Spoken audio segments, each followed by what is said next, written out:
Anne Diamond, you are our teenage son correspondent. You've got hundreds of them, Hundreds haven't you? of them, yeah. How many have you got? 10, 11? Well, I got two who are now in their 20s. All right. Can you believe I'm that old? It's No! No, thank you very much. Goodness, don't tell the but BBC. two who are teenagers. No, I agree that, I mean, doors should be there, because doors are for slamming when you're a teenager. But locks, no. Why? Because, yes, teenagers have a right to privacy. Absolutely, teenagers have a right to privacy, but it should be something that's agreed. I knock on my boys' doors before I go in. I did make the mistake with my eldest son of once upon a time looking around and going mad because the place was a complete tip and spending the day cleaning it. And when he came home, he went ballistic. I can't tell you how mad he was at me because I had invaded his privacy while he was away as well. I mean, that wasn't on. So we sat down and we had a really good talk about it, and I totally saw his point of view. I don't think he ever quite saw mine, that, you know, just letting your place get to a tip like that, you know, old bits of pizza. Stop being such an old stereotype, for goodness sake. But I totally, and it taught me a lesson. Yes, they deserve privacy, but not at the turn of a lock. It should be agreed between the family. What's your fear? Because to me, there's something a bit peculiar going on if you need a lock. And if a child is asking for a lock, then that family needs to sit down and ask why and understand try and understand why he needs a lock. So you'd actually be quite alarmed by this? Yes, I really, really would. Alice? I mean, I think it's up to the individual, and I mean, it's all about building trust. But there were locks on our doors. I never used it. Did you have a lock on your door? Well, I mean, they were just old, it was an old house, and every door had a lock. I never used it, but it wasn't an issue. I mean, I think it's more about the parent and the child, isn't it? So would you be concerned, like Anne, then, if a teenager were to ask for a lock? Do you think that would necessarily be a sign of something concerning? I mean, I think that younger siblings always like going through older siblings' stuff, and I can quite understand the eldest one going, I'd quite like to be able to lock my younger ones out. Yeah, that's a good point, actually. Yes. Yeah, I used to go through my big sister's bedroom, and she went ballistic, and she was given a lock because of me. Well, see, you're talking yourself round to it. But my parents had a key to the room. I didn't, so that was to keep me out. Martin, what age is your son? My sons are very young now. One is 3.5 and one is 6 months. But when they become teenagers, I'll be saying no, no, no, no. There's no way you'll be having a lock on your door, under no circumstances. I don't have a lock on my door, and they interrupt me and their mother when we're having a deep conversation. So I wonder what you were going to say there, Martin. So they won't be having... There's only one reason why a 15-year-old boy wants a lock on his door and... No, that is wrong. That is wrong. You shouldn't say that. There's no good that can come of having a lock on the door. I'm not saying that bad will come of it, but there's no good can come of it, but only bad can come of it. Because something's going to be happening which he doesn't want you to see. And I think that we must have respect for our children, and I wouldn't go in there, you know, uninvited, and I'd knock, and I wouldn't let... Well, no, OK, let's say you knock on the door, and you're probably more in this situation now, but Martin, you knock on the door, and you come in, and they go, no, no, no! What do you do? Wait until they say, come yeah. And what if they say, go away? No, you don't. You don't go away. You stay. Yeah, exactly. But you see, that's the same reason I won't allow computers in bedrooms, and because I think TVs. No TVs. The bedrooms. God, no fun at your house. No, there's lots of fun, but... Yeah, but it's downstairs with everybody else. I just wonder what you're worried about, because I mean, you know, the classic thing is, if they want to get up to funny business, there's a million places out there that they can go and do it.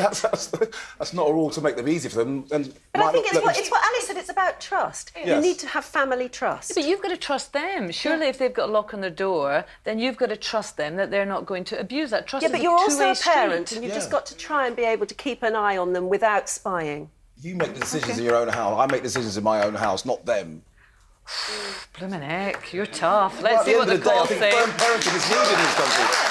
I will get on my soapbox. I think there's too much lax parenting, too much children that do have rights, but we can't go too far down that road because you'll get the situations that we've got. Kids could have knives in their rooms and parents wouldn't even know about it. You must know what's going on in your children's lives. You don't have to give them respect and everything, but firm parenting is definitely needed, and all this like wishy-washy. Well, it's a strong line, and there's a lot of agreement in the audience. Yeah, let's see what the calls say. Anything in their room, and you don't have no say in that. Whereas the parents themselves wouldn't have locks on their own rooms.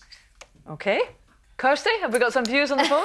We have. First, we have Peter on line 1. Good morning, Peter. Good morning. What do you think on this one? Martin's got a very strong view. Under no circumstances at all would he allow a lock on a teenager's door. My view entirely. The first 4 years of the kid's life, we teach them to walk and to talk, and the next 16 of them to sit down and be quiet. the kids of today, they don't need locks on the doors. I don't have a lock on the door. When my son wanted a lock on the door, I told him, no way at all. If there's a fire in the house, or anything has happened, we'd have to get a key to open that door. You're talking about health and safety and all that. You know, you're talking twaddle. A lot of you on the panel are talking twaddle. Kids are there. Your kids. They're supposed to do what you tell them. This is what's wrong with the kids of today. The parents are getting mamby-pamby with them. And the kids are going on outside and wrecking places. So, Peter, even when a child... What age is your son? My son now is 30. 30, right. But even so, like 14, 15, 16, you know, they're growing up, they're maturing. Yeah. You still think the relationship between parent and child is that you tell them, you lay down the law, and there's no kind of negotiation? I had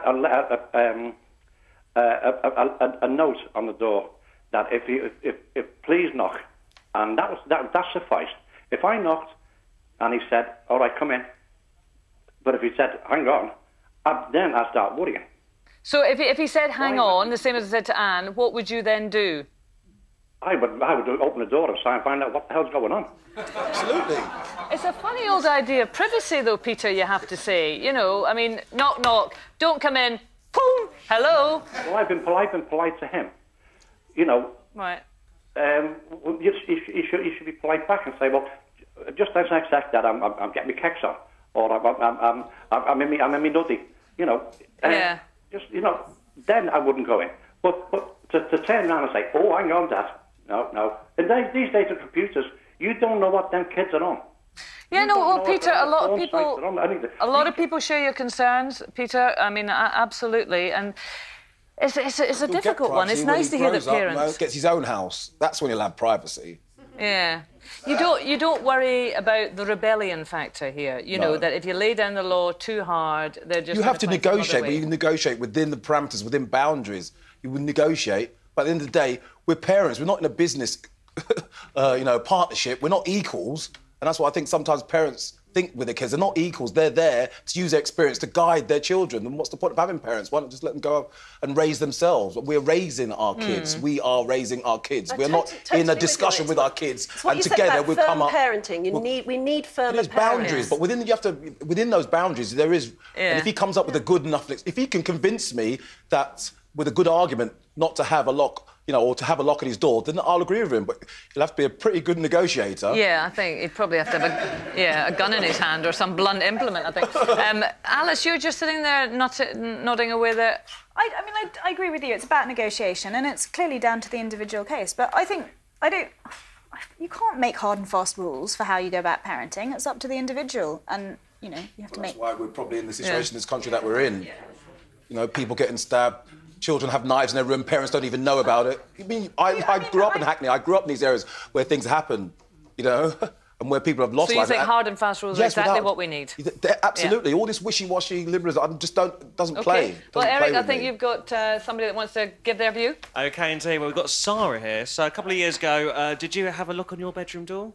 No, I didn't, and I don't really think it's necessary because as long as you're respected and someone knocks on your door before coming into your room, gives you enough time to hide whatever you're doing, and it's fine, you know.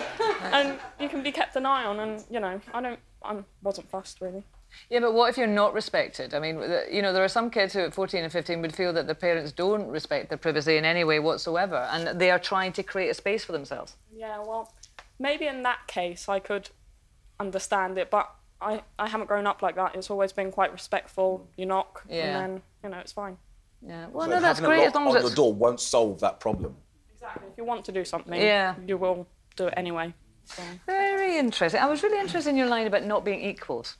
Because I think you are equals, but you're still, as a parent, you are the casting vote. But I worry about that being too hard. Then you're not equals, then, are you, really? Because if you are...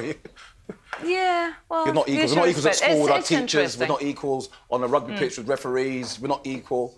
We're not. No, I don't think it is a democracy. A family has distinct it's hierarchy. leaders. It's an autocracy. Yes. I think so. Yeah, very good.